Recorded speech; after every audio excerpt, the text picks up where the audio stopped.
loud. Good afternoon. I think we are ready to start. And Mitch, thank you so much. I want to tell you it was Mitch's idea for me to connect with our guest today. Thank you so much, Mitch. And as we're getting ready, please turn off your cell phones. I better do it.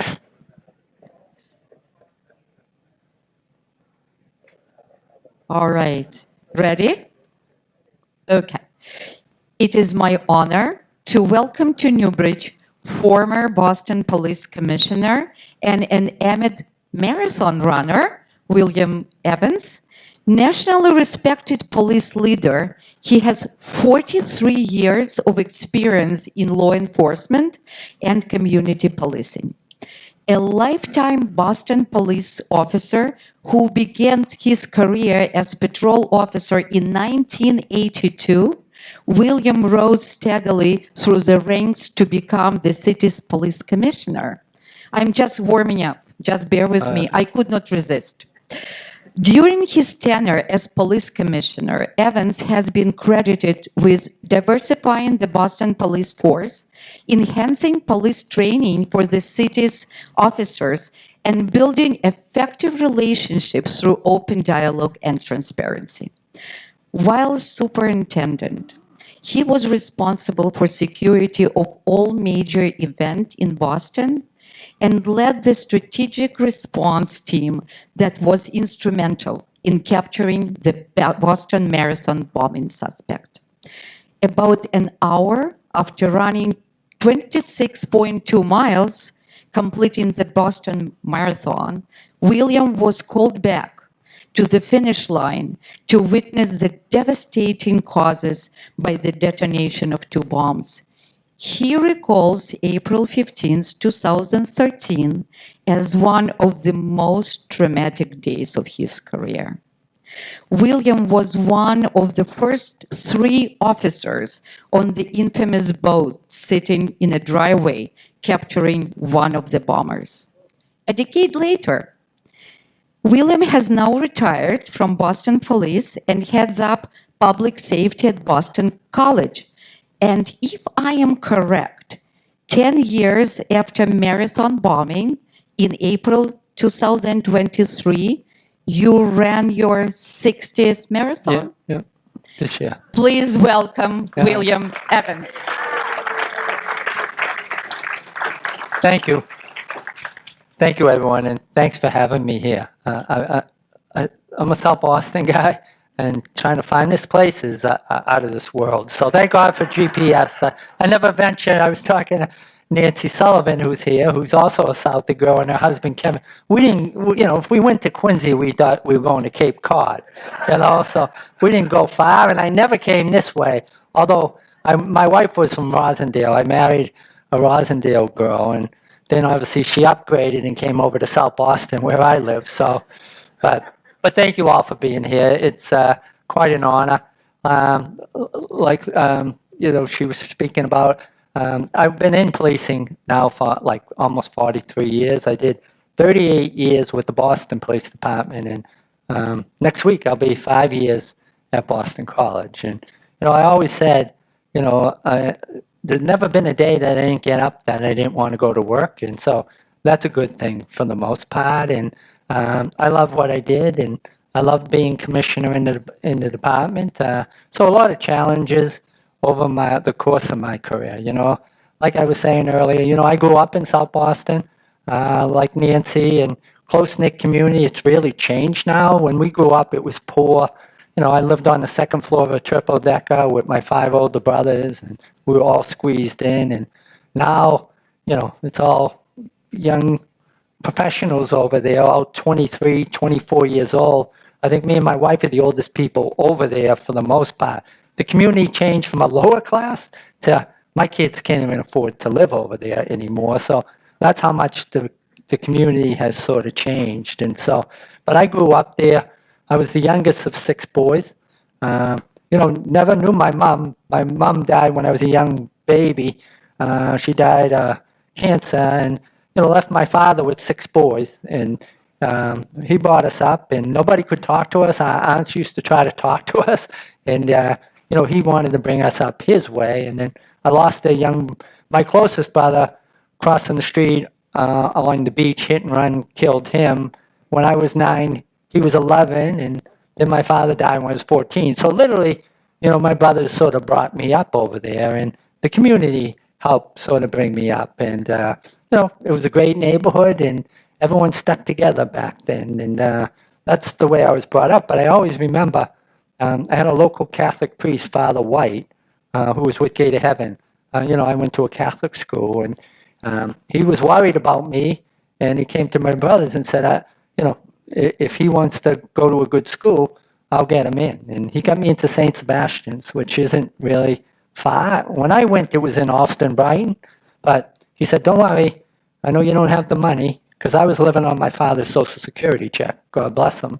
And, he said, and I knew I didn't have the brains to get in that school, but he got me into the school. And I always look back at that. That sort of shaped who I was, because, there's a lot of inner city kids out there now who don't have a whole lot. And they need a Father White like I had to give me an opportunity of a lifetime. And I used to take 3 buses every day to get out to St. Sebastian's, because it was right near Oak Square in Brighton, but it got me a great education. And, it got me out of the whole busing crisis, which was going on in the streets of South Boston at the time. So I got a good education, got myself through college, and got on the police force while I was going through college. I ended up going to Suffolk University, taking the bus into town every day, and I majored in criminal justice. But I also started as a police cadet then, and started my career and became a police officer in 1982. I was a police officer for about 5 years. I loved that job, working in the South End, Lower Roxbury. Then I got promoted to sergeant. And, to go up through the ranks, it's a promotional exam. It's almost like studying for the bar exam. They just give you a big stack of books and you take an exam. And so I studied for sergeant, lieutenant, and then I was a captain. And a police captain runs a police district. Now, in the city of Boston, we have 11 different parts of the city.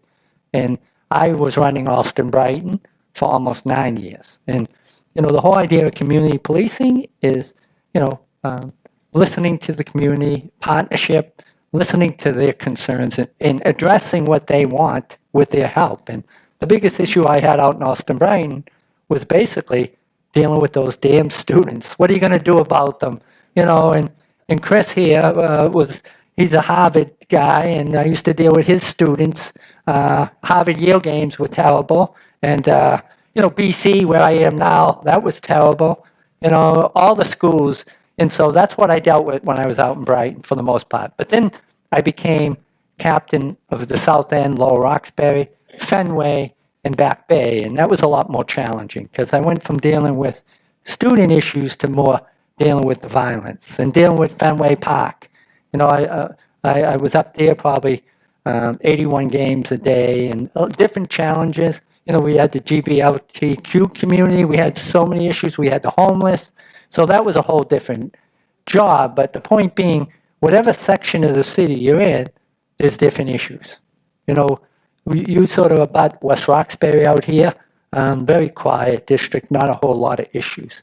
You go to Roxbury, Mattapian, and Dorchester, that's where we have our biggest issues, unfortunately. That's where we have a lot of violence. That's where there's a lot of young kids, like I was talking about, who don't have the opportunities, and that's why they sometimes go down the wrong path.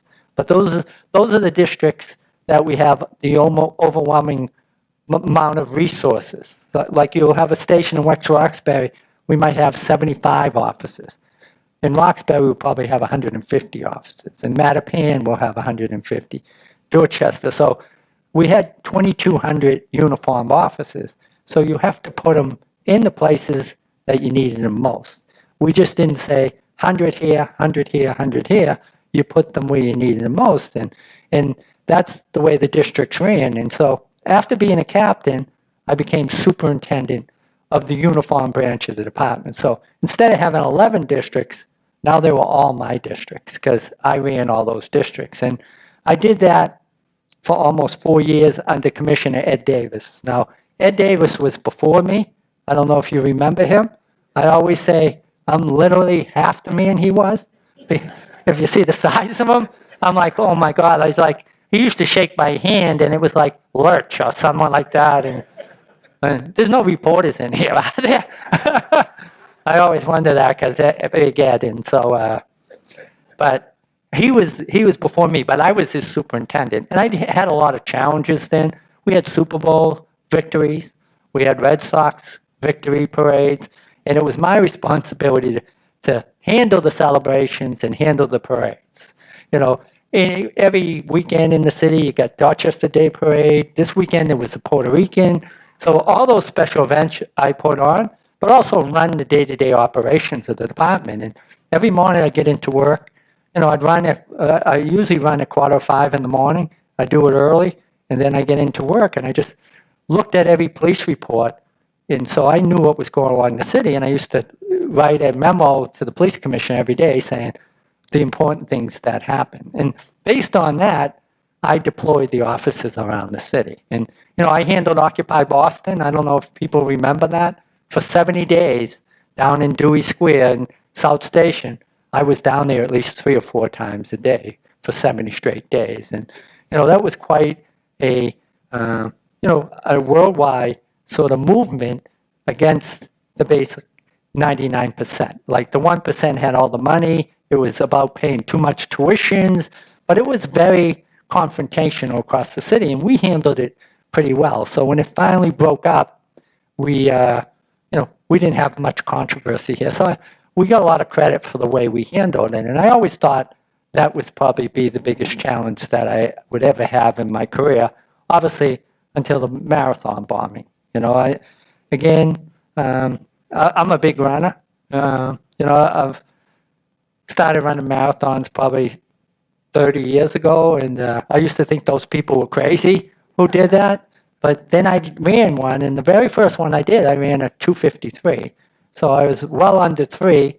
Next year I came back in Boston, I did a 2:51. So I sort of got the bug to try to running, and I loved running. And, you know, I've gone to London, I've been all over the place. I'm hoping to do Berlin in September this year, but I got the bug for running, so I identified a lot with the marathon. And so that particular day, I asked Commissioner Davis if I could run the race, because otherwise I would have had to been on the street running the day-to-day operation. And he said, sure, you can do it. Never did we ever anticipate what would happen. We always thought Boston would be a target for someone who wanted to disrupt the race. And by disrupt, I mean maybe someone jumping over the barrier and tackling the lead runner to get national attention. No one ever anticipated what happened. And I remember running that day. I think, you know, obviously I was old. I think I did the marathon in 3 hours and 4 minutes that day, I think.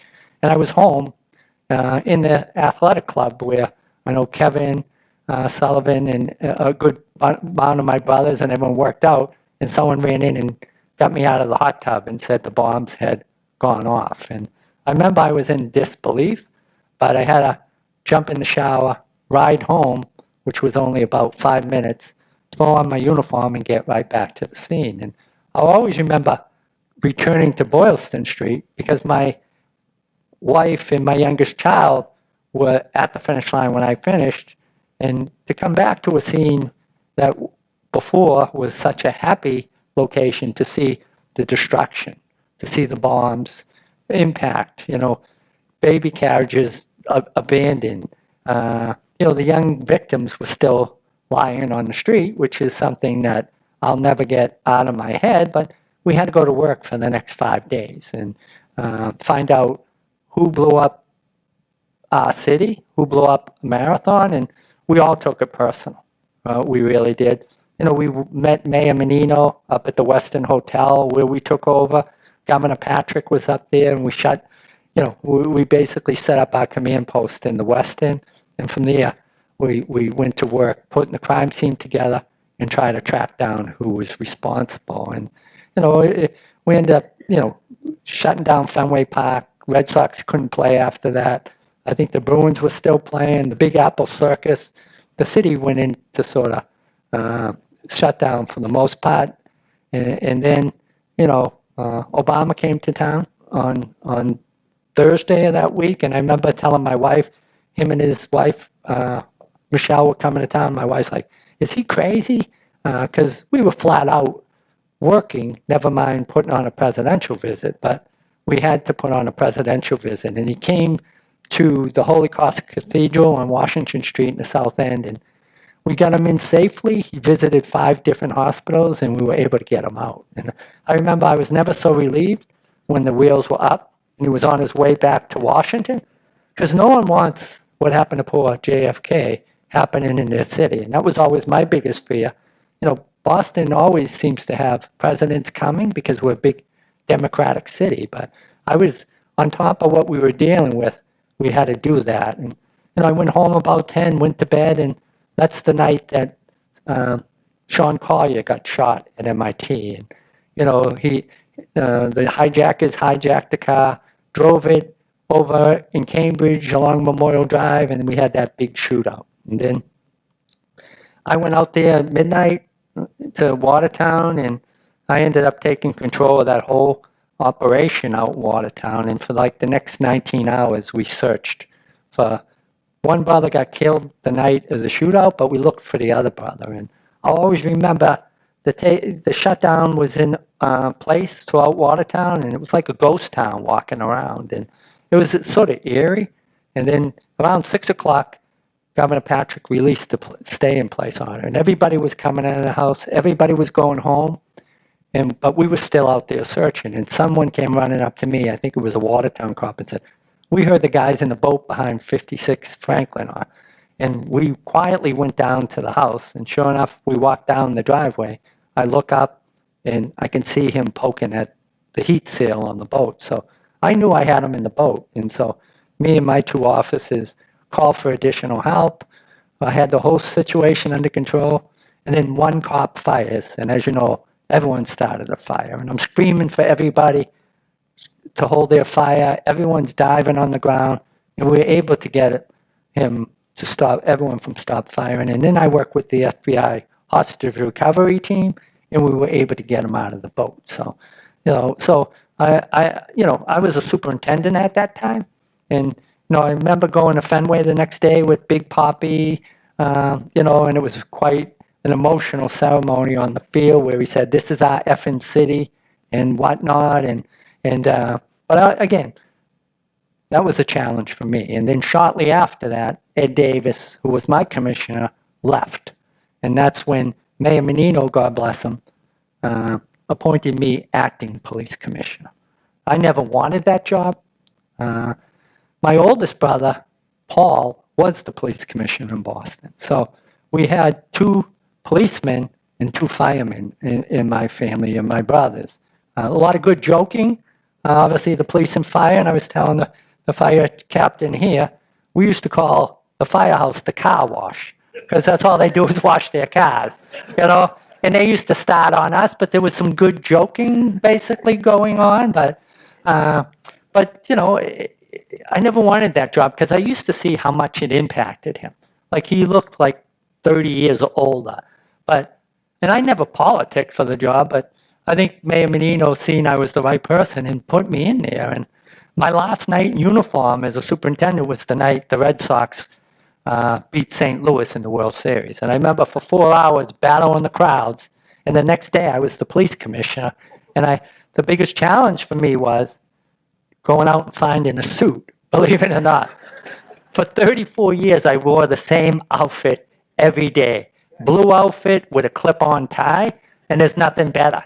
But I had to go out and get suits. I had to look the part at least, but I had something to wear the next day at the parade anyway. So I ended up assuming that job, and it was a little overwhelming at first, because the next year we had to put the first Boston Marathon back on.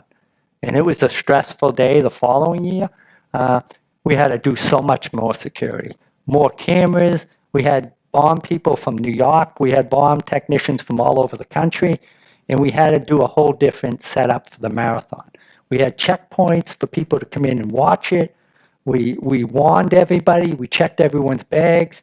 And I always remember at like 2:42 that afternoon when the bombs went off a year before, everybody was so relieved that nothing happened. Obviously, I couldn't run the next 2 or 3 years because security was so tight. And the last thing I needed to be was out on the course running with security being so tight. So, that was my first major challenge. But I always look back at my career, and I always, even as commissioner, my biggest challenge, and always my biggest regret is continue what goes on today is, and I worked a lot with Chris on this, is the violence in our city. Like last night, I think in Boston, they had 2 homicides, one on Quincy Street, one on Wash and Blue. I had another guy seriously shot, killed, wounded on Draper Street, couple stabbing. Like, that's the stuff that breaks your heart, If we had 57 homicides or sometimes 40 in our city, Boston's a pretty safe city, I bet I was at probably, 50 of them. And I don't care if it was 2, 3, 4 o'clock in the morning, I went to almost every violent incident. And it was a full-time job, but nothing bothered me worse than seeing a young, most of the time, unfortunately, young African-American kid bleeding out on the streets of our city. And, that was the tough part of my job. It really was. The Marathon Challenge was a one-day event that was horrific, but the fact throughout this country, every day we have so much violence and so many young kids die, that's always worn on me. I was a big advocate against, gun ownership by a lot of people. I'm a firm believer in universal gun laws, mental health checks, because there's so many guns in our society. I think the latest statistic I heard, like 46,000 people die almost every year in our country from gun violence. Not necessarily shootings on the street. Most 60% of them are by suicide, by just having the gun in the house. So that's the type of stuff that really, really bothered me. And that's the stuff I try to work the most with.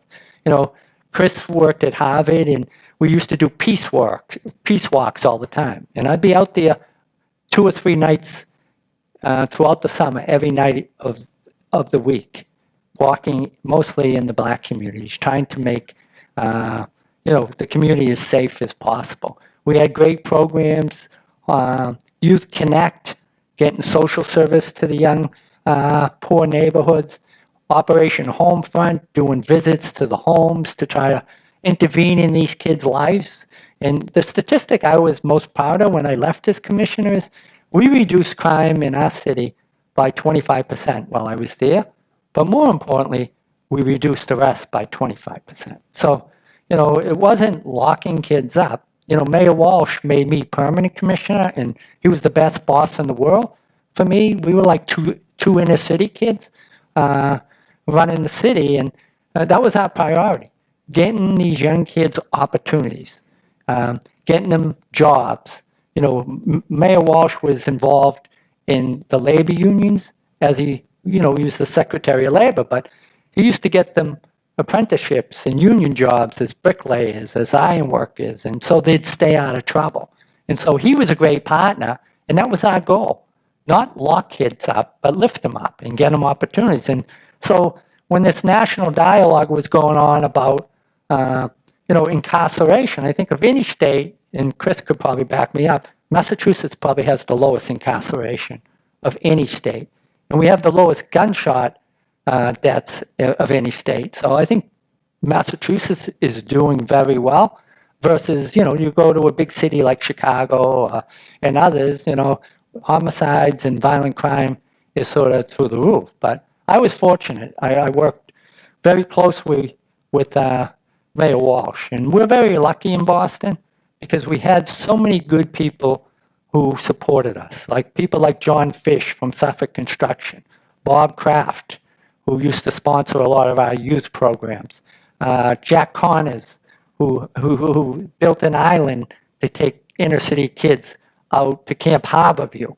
We were fortunate to have so many good partners. And I used to say, Boston does so well because it's a safe city to do business in. And it is a safe city.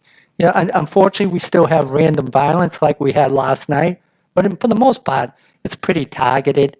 where kids in gangs go after kids with gangs. It's not innocent victims for the most part getting involved. But then again, to go back, in my position, I was appointed by the mayor. And, again, he was a great guy. And I'll tell you a quick story about me and his relationship. So one night, Bob Kraft invited us to his house. And he's got a big, beautiful house over by Pine Manor, right by the country club. So it's a fundraiser, and I go over there, and it's a lot of big wigs like reps and senators. And I'm speaking to Senator Chang Diaz and Senator Linda Flory over there. And I'm looking around, and they're saying, "What are you looking at, Commissioner?" I says, "In my heyday, I would have stole something out of here." And it's no lie. Because I was an inner city kid growing up. We would go Newberry Street. We were poor kids, but unfortunately, you grow out of that stage.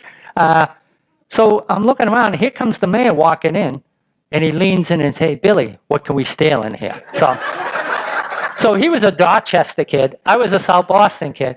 But we really hit it off. So me and him are still real close. He's got a great job now. He's head of the NHL Players Association. But the point being, I think we both realized what awesome responsibility we have, but we both grew up as inner city kids, and we never forget where we came from. And I think that's the important thing, and that's why we got along so well, believe it or not.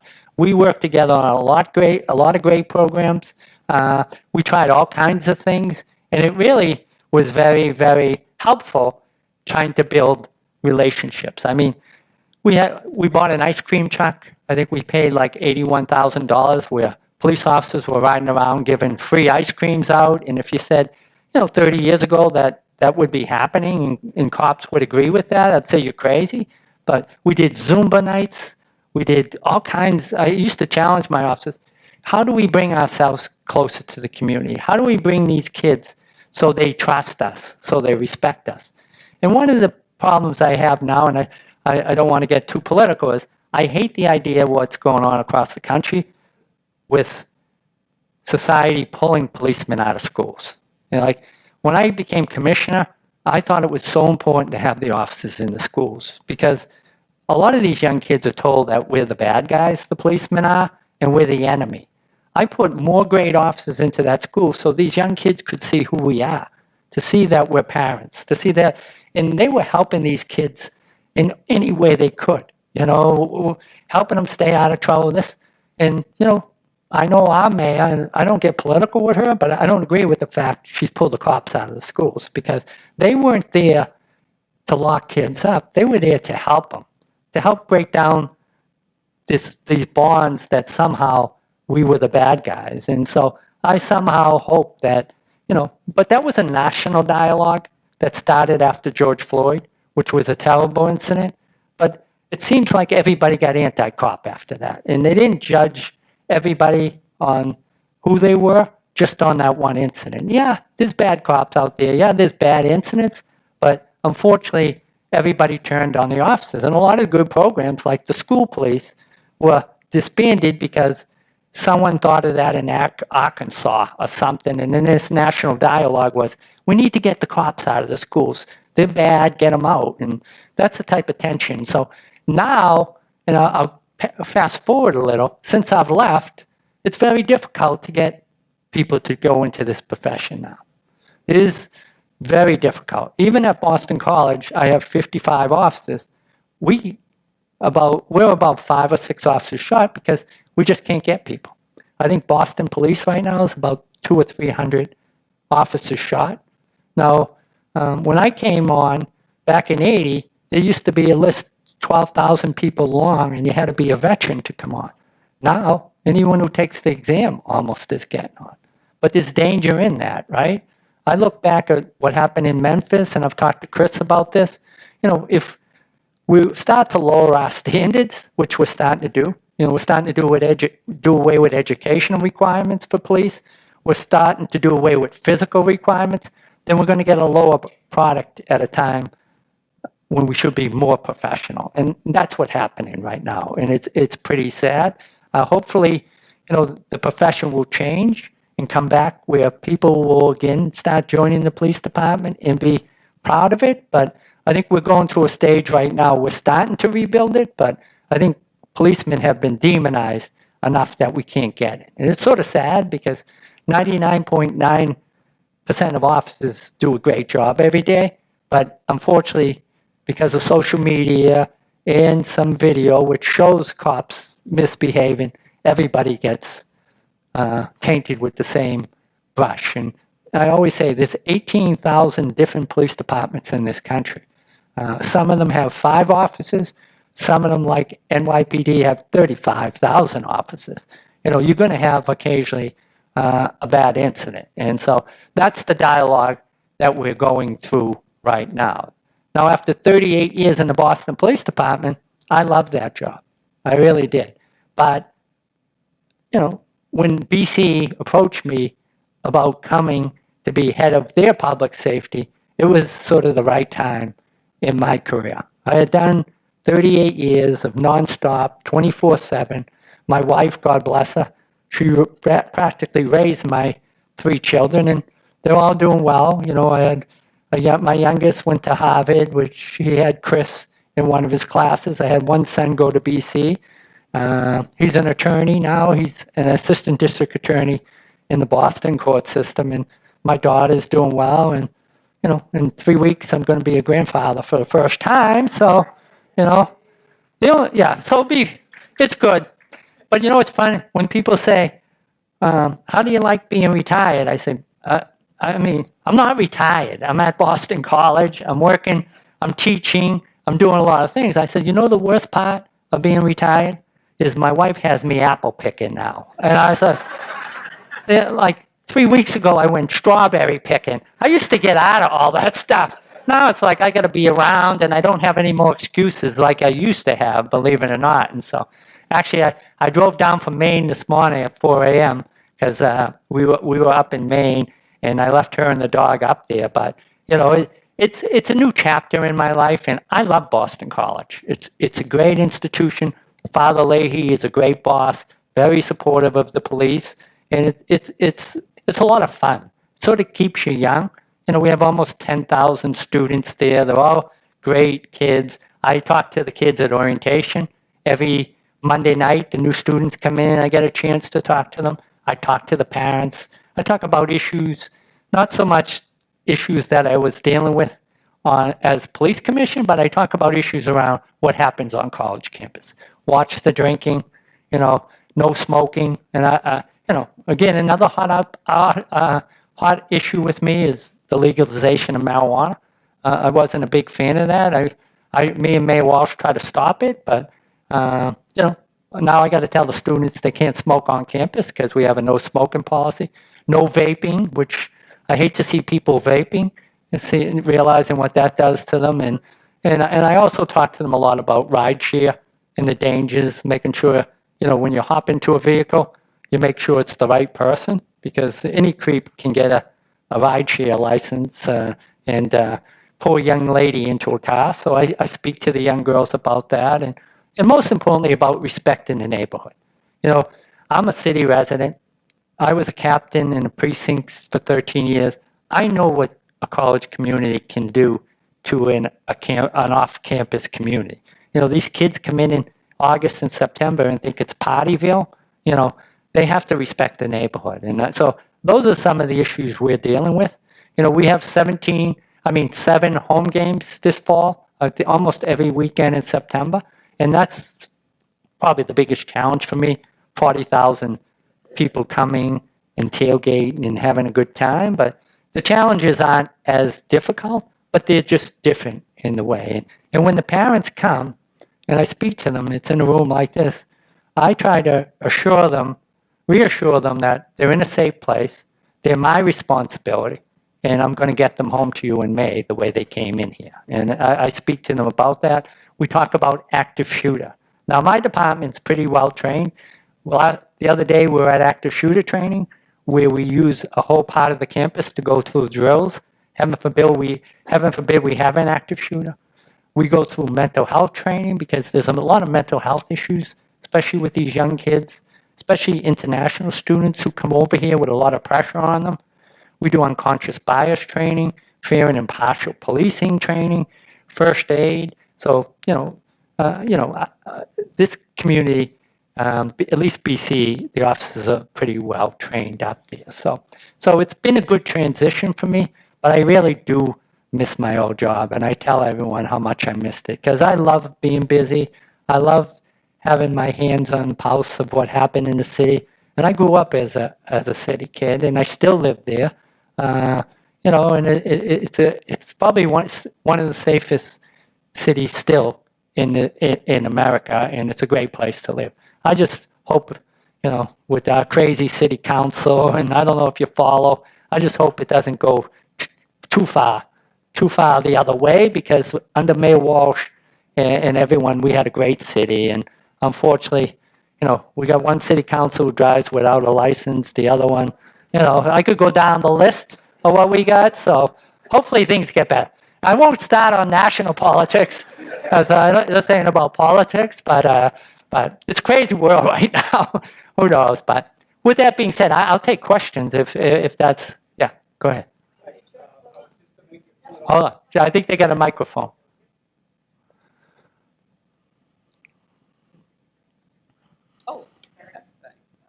Just to make you feel more at home, you identified yourself as a Southie kid.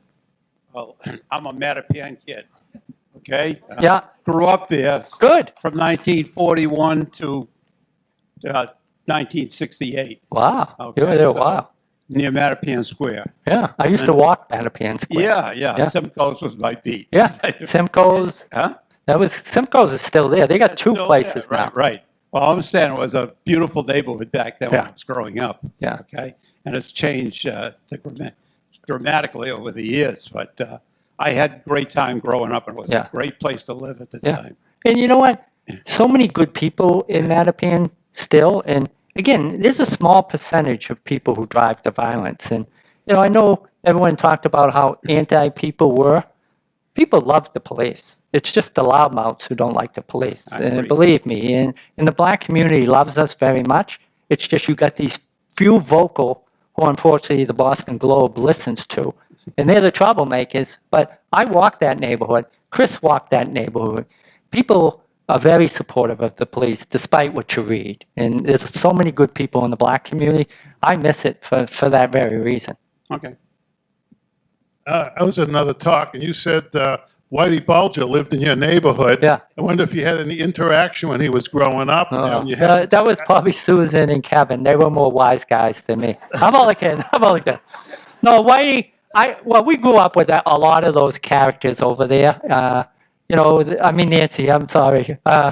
They lived around us. Whitey was a legend, right, Nancy? Everyone thought he was keeping the drugs out of Southie, protecting the neighborhood, and he ran his bars, and he was like a legend over there. And I hung with Kevin Weeks on the corner, Weeksy, and some of those characters. And it's funny now, and I shouldn't even say it. I walk my dog in the morning around the park, and I walk with his girl, Whitey's girl, Greg.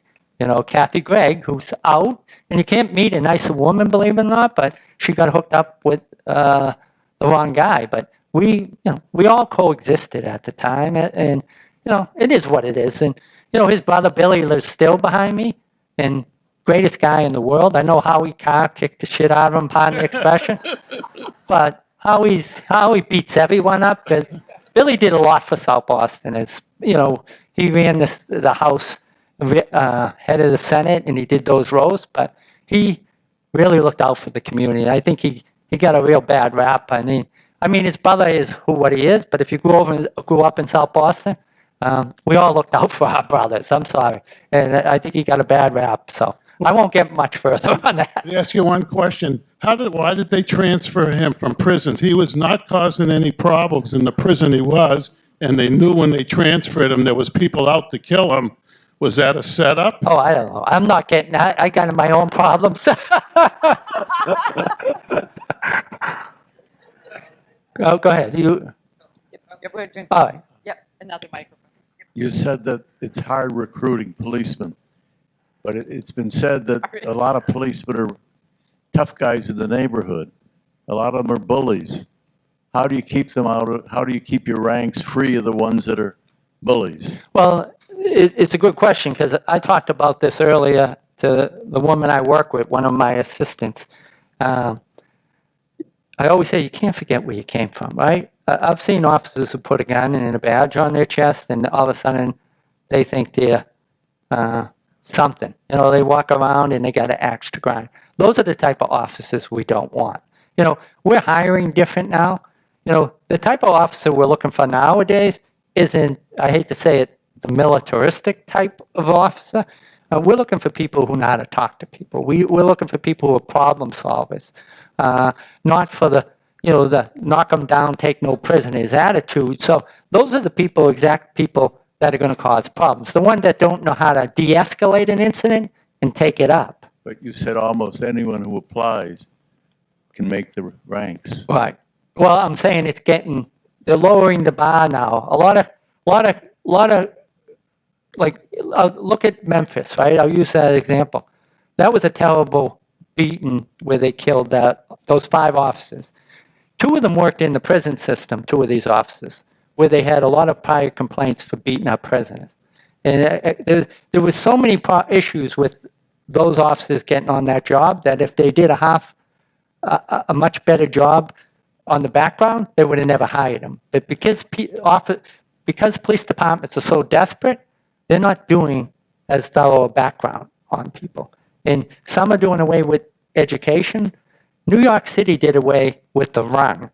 You used to have to run like 1.5 miles within 12 or 13 minutes. They just did away with it because people weren't passing it. So, you know, if you have police officers coming on a job who, you know, unfortunately, like Boston, once you come on, they never test you again. If you can't be in shape coming on the job, what's going to happen to you after you get on the job? You know, I'm an exception. You know, I'm a skinny guy, but some of them, that's the last physical fitness. And it's a stressful job. You know, we have a lot of heart attacks. We have a lot of stress. And if you don't take care of yourself, you're going to have a lot of people out on disabilities. But the whole idea of hiring people who are already out of shape, we're starting to do that. Good. You look a hell of a lot better in person than you do on television. I'm married.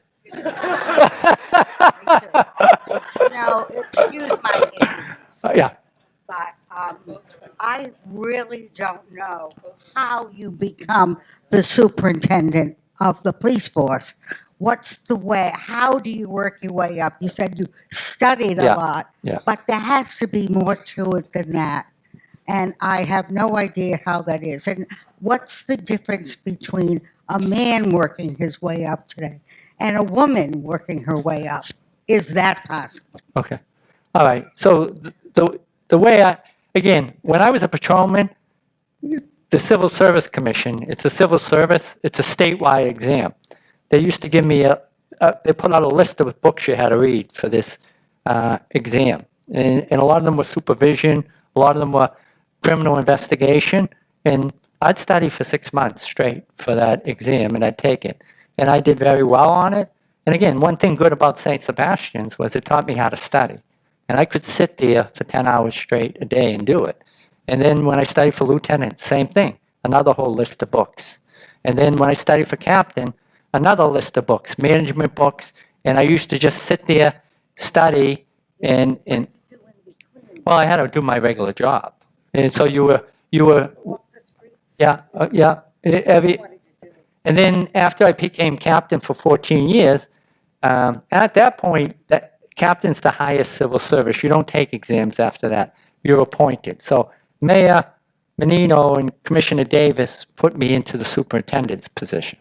And then after the superintendent, Mayor Menino, and then Mayor Walsh made me permanent commissioner. So up to captain, it was taking exams, and then it was an appointment. So I served at the will of the mayor. So if I messed up, the mayor could get rid of me right away. And as you see, there's been a little turnover lately in the police commissioner's position. But, you know, knock on wood. I always said, my brother, when I remember I asked him for advice on whether I should leave for BC or not, and he says, get out while you're on top, because you're only as good as one bad incident. One thing goes wrong, and everybody wants your job. And that's how delicate the position is. If I say something wrong or someone messes up, the first person they're asking for is the police commissioner's head. And so to get the other question, women have added so much to this job. And all the studies that have been done show women do the job better, if not even superior, because they're more patient, they're better understanding, they're better problem solvers, and as opposed to escalating incidents, they bring them down. Domestic violence, sexual assaults, there's so many places for a woman. And when I was command staff, when I was commissioned, I had 5 deputy superintendents who were women on my job. So they add a lot to the job, and so they have a major role. Obviously, we have to get more on the job, but it's a difficult job for a woman, because if you're going to raise children, and it was always a male-dominated environment. Thank God it's changing for the better. The job's gotten a lot younger. The problem is people aren't staying in the job the way they used to. I did 38 years. Now a lot of people, and I'll get back to the fire department. I think Boston's lost probably 25 officers in the last couple of years that have left the police department to go on the fire. Because and the reason why is they don't have to deal with the public the way the police do. They're not wearing body cameras like the police do.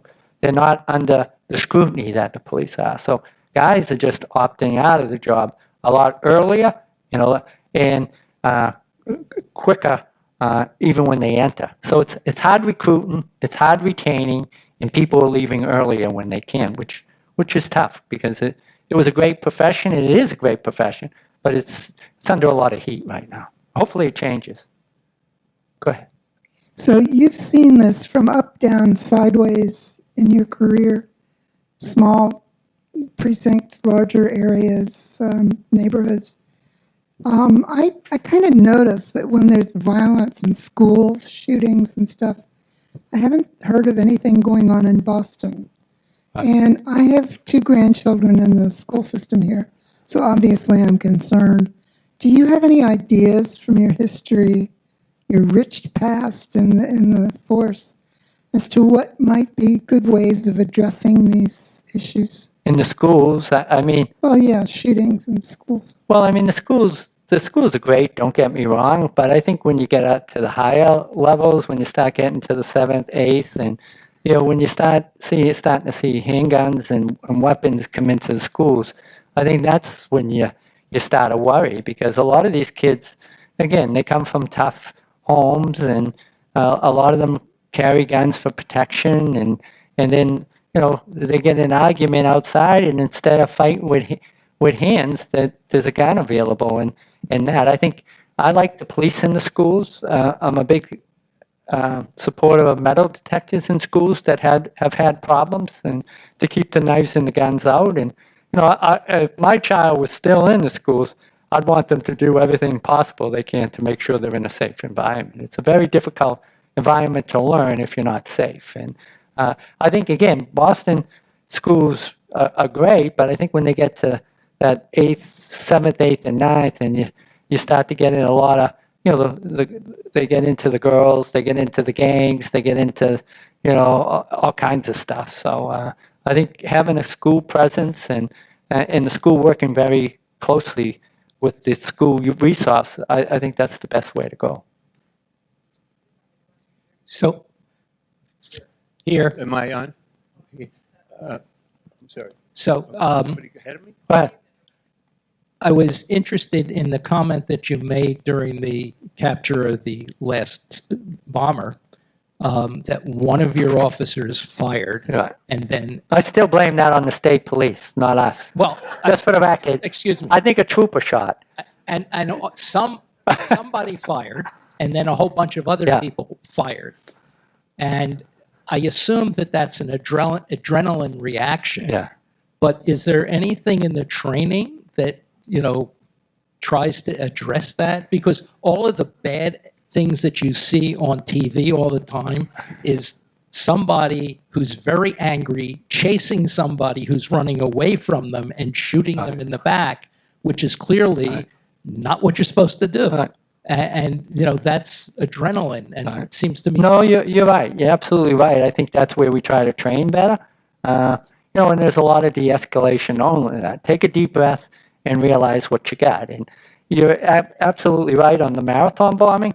If you think of it, I was in charge. I was a Boston police officer. I was in Watertown, where I didn't even know where I was. I've never been out to Watertown, and I just found myself out there, and I was the highest ranking official, so I took charge. And so when you think of it, I had Watertown police with me, state police, ATF, FBI, you know, police from all over. They weren't on the same radio station as me on the walkie-talkies. There was really not a whole lot of communication. And when I said I had the guy in the boat, people just came from all over. And the problem with that is when we're trying to teach people that whole idea of self-deployment and running towards the scene, that's something we have to teach better for the officers not to do. And you're right. Once one fires, everybody thinks they have the right to fire. And that's exactly what happened. One officer hears a shot, they think it's coming from the boat at the officers, and there was probably 100 shots that went at that boat. And so that's what I was able to get stopped. But it is all about adrenaline. And you're right. You know, I went to Scotland where we studied basically the whole idea of how they de-escalate and how they handle it. And PERF, which is the Police Executive Research Forum, they do a lot of teaching to chiefs around the country on this very subject of how to bring it down so you're not, just because the guy's running away from you doesn't give you the right to shoot him in the back. But, you know, cops are human, and they, like, if someone was to kick them, they think they have to retaliate. And I think you've seen that in Memphis, right? That guy ran out of the car when they were trying to, and they were so pissed, not at what he did, but just that he got away from them. And I think in that case, one of the fellow officers got maced, so I'm sure they were like, wait till we get that bastard, as opposed to taking a deep breath. They probably could have got that kid the next day. They had his car. They knew who he was. There was no need to go after him like that. And so you're right. That's where we need to do a better job. Training our officers as opposed to ramping it up, take a deep breath, you can get the guy another day. And you'll find in most of these cases, that's what happens. George Floyd, he was fighting, the officer should have backed off. All these cases are usually a sign of the person fighting back. If the officers just got off them and let the situation calm down, I think they'd all be better. But that's the type of stuff we're teaching in the academy now. But that's why we need a different type of officer nowadays. You know, I'm a big supporter of the military. My brothers all were in Vietnam. But taking officers who come right out of the military and putting them on the streets of the city, it can be dangerous if they're not trained properly in the way you're saying. We're not on the war zone. We need to talk to people better. We don't get anywhere by using force. We always get our way by talking to people. I imagine that many, maybe almost all, commissioners of major cities in the United States would agree with you that we need to reduce guns in cities. Yeah. What's your sense of why we haven't seen more commissioners together nationally across the country Well, lobbying to see some? Well, the problem is we have 50 states, right? And everyone makes their own gun laws. If you go to a state like Texas, or Florida, or Carolinas, you can go in the candy store and buy a gun, right? They're all supporters of the right to carry arms, which and they just give away. A lot of them have open carry, so it's a challenge. Massachusetts has the lowest amount of gun deaths because we probably have the toughest laws. When I was police commissioner, to get a license to carry in the city, I had to okay it. And unless you had a real legitimate reason, I didn't give anyone a license to carry. Because the more guns you have on the street, the more chance cars are going to get broken into, guns are going to be in the vehicle. Your house is going to get broken into, and the hands that these guns end up in are usually the young kids. So what happens, and Anthony Braga, who's another, like Chris, another research criminologist he did a study, and Boston's most of their guns weren't purchased so much in Massachusetts. They were all coming from the I-95 South pipeline. They were all coming from Florida, the Carolinas. You can go up to Maine. You can go up to New Hampshire. And those are the guns that are flooding into the city. So when you say, why don't we get our act together? Because, and I always say, if you seen what I seen, and you seen so many young kids bleed out in front of you and have to sit in the living rooms like I did and grieve with the parents, you'd understand why we want stricter gun laws. We should have universal gun laws, so all 50 states are the same. We should do good mental health checks, but it's ridiculous. It's a never-ending battle that, this country, again, the national politics I'm not getting into, but what makes sense isn't always the policy. Well, there's the major city chiefs, and we make statements like this, but unfortunately, with I spoke in front of the U.S. Capitol on this very issue, on gun control, but I remember being questioned by a senator from Louisiana, and he's all over my case about it, and I'm like, and I said the same thing. If you witness what I witnessed, you see where I'm coming from. But there's a lot of, and I hate if anyone's a gun nut here, but if you live in and you like to go shoot Bambi, good luck to you. But unfortunately, I see what guns do on the streets of the cities. Believe it or not, look at Chicago, right? Boston's a safe city. We probably have 25 homicides so far this year, which is sometimes they have that in one weekend in Chicago. But what's sad? These one shooting events get a lot of attention, right? Like the marathon or Uvalde, but 100 kids in our country every day almost die by gun violence, and we just seem to accept it, and it's sort of sad. Last night we had 2 people killed in the city, a third shot, stabbings. You think it would be all over the news, but I don't know, we talk about the Red Sox or whatnot, which is another story. Don't get me going on the Red Sox. I'm sick of the Red Sox. I'm only kidding, but Yeah. Right here. yeah. In many professions, there's a natural tendency among the employees to protect each other. Yeah. So I'm interested in what's been called the blue wall of silence, and how you had to deal with that in cases where there are bad officers, like in every profession. Yeah. Well, it's tough, and I know, again, Chris Winship here, who worked with me on a lot of issues here, he taught at Harvard. We talked about this very issue. We're under the Civil Service Commission, where as much as I try to fire people, they appeal the case to civil service, which is a statewide, and they have an arbitrator who, I probably fired 15 people that they got their jobs back. So it was very difficult to fire someone because the arbitrator always sides with the police. And believe me, I probably got rid of 50 officers or more during my tenure, and you don't hear about that. But it's hard. The unions are strong.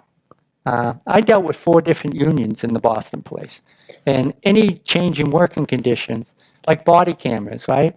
I had to go to Suffolk Superior Court and battle the policemen's union to put body cameras on them. And so it's tough to get things done and, make decisions when you have such strong union and you have binding arbitration.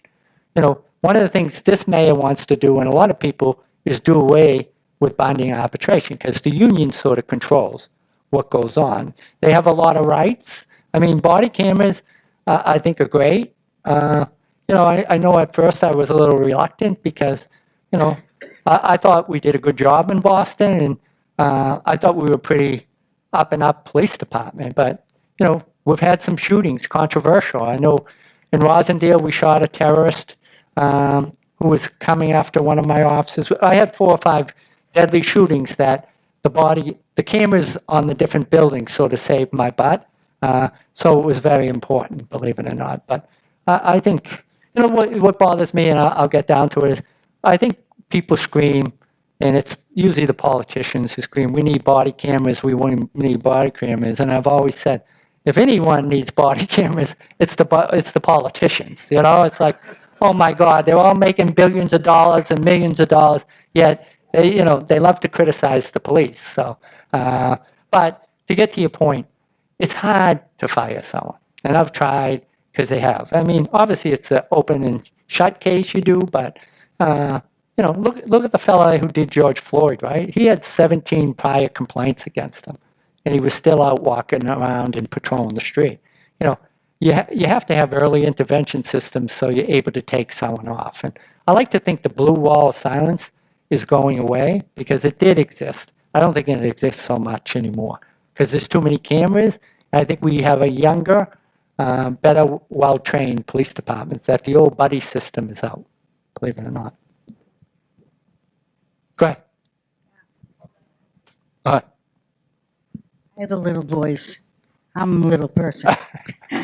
I worked in a jail for 40 years, and most of the inmates there, at least in the last 20 of the years that I worked there, had guns. And they talked about it. They talked about the need for it in the neighborhoods that they lived in, that it was a self-defense and you couldn't live in that Right. neighborhood without guns. And I'm going to tell you a funny story. When we moved here, my husband had a gun, and he had a license for it, and he went out target practicing and all that kind of thing. And as the years went by, we've been here 8 years, he wouldn't give up the gun. He kept it, and one day my daughter said, I'm not going to come visit you, Dad, unless you get rid of the gun. Right. He couldn't see, he couldn't hear. He would have to, he said it was for protection, he would have to put on his glasses, put his hearing aids on, and say, wait a minute, can you help me kill you? So it You're was here. so dumb. It was really dumb.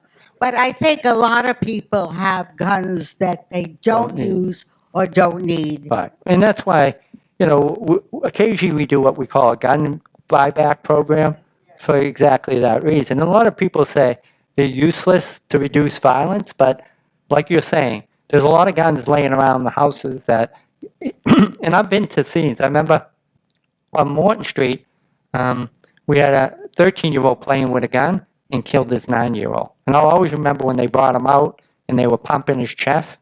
And, that's why we don't need so many guns. And, your husband's gun is a prime example of why we need to get these guns. And we do it through gun buybacks where if you give the gun to us, we'll give you like $100 or $200 gift certificate and we get rid of your gun for us. And that's why the legislators across the country now are also passing these red flag legislation. So if you think your husband is unstable, you can go to court and they get a court order to make the judge make him surrender. So if you have someone in your family or a loved one who mentally is having difficulties, you can go to the court now and they can order that gun to be surrendered for that very reason. So Legally turn in a gun that has no name, no identification. Yeah.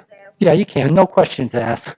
We're not going to, unless you murdered 20 people and we check it, then but no, we take any gun. Right. And the only problem when we have these is sometimes you get these gun collectors who have all crappy guns and it's an opportunity to take advantage of the system. But gun buybacks, if you get 5 guns, it's well worth the program, believe it or not. They owe me $200. Yeah. Well, you're alive. At least he didn't take you out. Go ahead. Hold on. Give us a chance to hear you. Is one of the worst situations going on in the city of Boston is what's happening at Mass and Cass Yeah. with all the homeless people. They're just taking over that neighborhood. They're all down in their luck. They're all addicted to various substances.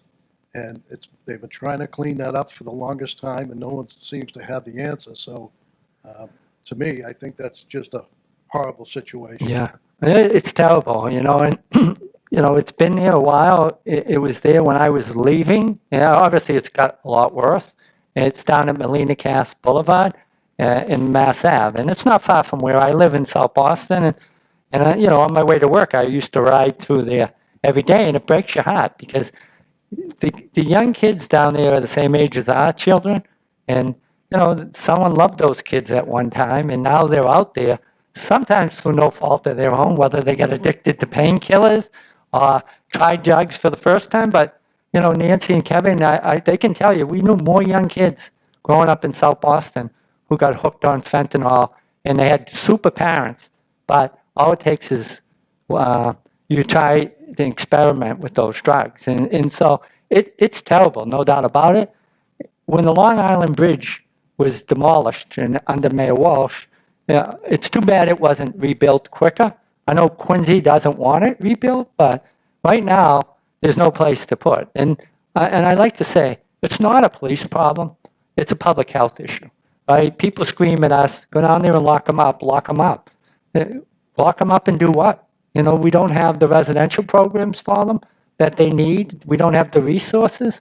So it's not a police problem, it's a public health issue. And, you know, we got to do a better job keeping fentanyl off the street. And that's why I wasn't a big supporter of legalizing marijuana, because we don't have control of the issues we have. You know, I usually go off on a somewhat of a moral dialogue here, but you know, the only good reason I ever heard for going to marijuana was it generates tax revenue, and a lot of people can make money off it, right? You know, all the studies I read, and they continue to come out, and especially in young kids between 18 and 25, it creates, you know, a lot of them have psychosis, and it really impacts their mental health. And if you have a pre-existing condition, it only makes it worse. And so I think the studies are starting to come out that say it's not the wonder drug that people thought, but the only reason I still believe that we went with that is because of the tax revenue. Very much like gambling, right? Gambling, to me, ruins more lives, but what are we doing? We're, you know, everybody's advertising about this big lottery tonight. Well, it's the poor people who spend all their money and they get addicted, right? Legalize gambling, now you can go on your phone, like all these vices, and then I read in the Globe, oh, look at all the money it's generating for the state. Very much when we grew up, like with the blue laws, we used to have to sneak up to New Hampshire and buy our beer on Sundays. But now you can buy beer anywhere. So it's almost like they've let everything loose. And that's why I think when we have crises like fentanyl, there's no doubt in my mind that alcohol and marijuana are just a gateway to people starting to try the heavier things. So I just, you know, I go off a little bit on this stuff, but, you know, we all grew up in the city. South Boston was flooded with more bars and liquor stores, and we see more people with drinking issues. Now we're doing the same thing with pot shops, and putting them in communities that have enough issues. And I just don't understand. I used to talk to Reverend Rivers. Don't let them put all these pot shops in the black community. That's the last thing you need. We should be putting good jobs in good shops. Like, we don't need a dysfunctional drug put into a neighborhood like that. And it continues to go on. So until they really, you know, it doesn't seem like anyone really cares anymore about restricting things like marijuana. And I think, you know, fentanyl, it's a terrible drug, and it's killing so many kids. And I hope Mayor Wu, someone can come up with a better solution. But right now, there's no place to put these poor kids. All right. We good? Any? Well, I appreciate you all listening to me. Thank you so much. The pleasure is ours. Yeah, Thank no, you. it's been a pleasure coming here. And as long as I can find my way out of here, I'll be good. And Maybe not. Stay with us. yeah. Well, save me a room. I might be a couple years away. All right. Thank you all. Thank you. Thank you.